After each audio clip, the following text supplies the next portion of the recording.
Maintenant que l'on sait d'où viennent les contraintes de cisaillement induites par des efforts tranchants dans une poutre soumise à de la flexion ordinaire, nous sommes en mesure de faire un petit exemple pour bien illustrer le concept.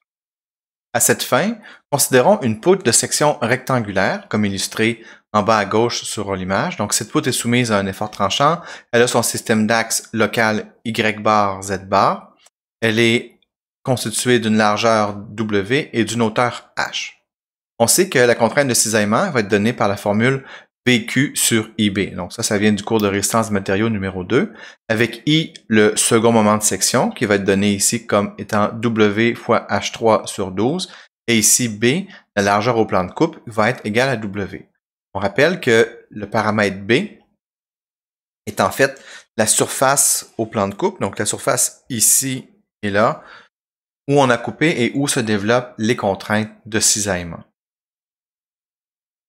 Donc, commençons à regarder notre problème. Donc, on connaît déjà I, on connaît déjà B, V est la donnée du problème, donc il nous reste à calculer le paramètre Q. Donc, par définition, le paramètre Q est donné par la formule suivante. Donc, on aura ici que Q va être égal à A bar I, Y bar I. Donc, je rappelle, A, c'est l'aire d'une sous-section et Y bar I, c'est le bras de levier entre le plan neutre et le centroïde de cette section.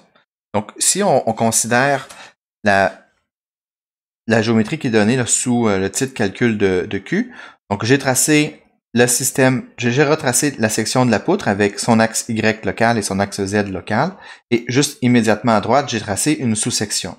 Cette sous-section commence à la coordonnée Y, donc ici, ce qui va m'intéresser, ça va être de calculer, le paramètre Q en fonction de la hauteur Y. Donc, ma sous-section a une largeur de W. Son centroïde se trouve en Y bar I et la fin se termine en Y qui vaut H sur 2. Donc, la première chose qu'on doit calculer sur cette poutre, c'est de calculer le paramètre A bar I.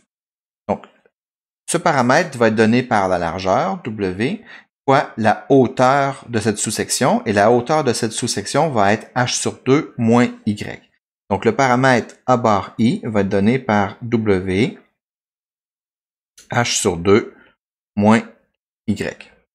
Maintenant, le paramètre Y bar I va être la moyenne entre la coordonnée Y et la coordonnée Y égale H sur 2. Donc, on va avoir ici que Y bar I va être égal à 1/2 H sur 2 plus Y. Donc, juste pour illustrer, on rappelle que cette quantité-là, ici, c'est A bar I, et cette quantité ici est Y bar I.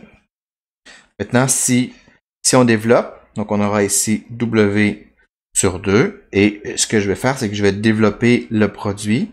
Donc, je vais avoir H carré sur 4 plus H Y sur 2 moins H Y 2 moins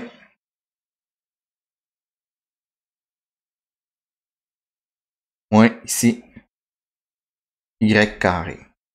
Donc, ce que je vais avoir ici, ces deux termes-là s'annulent et il me reste que j'ai ici W 2 H carré 4 moins Y carré. Ça, je peux tout mettre ça, je peux sortir le 4 de l'équation, donc je vais avoir W sur 8 H carré moins 4 Y carré. Et ça, on voit que c'est égal à Q, qui est une fonction de Y. Donc, avec cette relation-là, on peut calculer la contrainte de cisaillement. Donc, on aura ici que taux x, y, qui est une fonction de y, va être égal à v,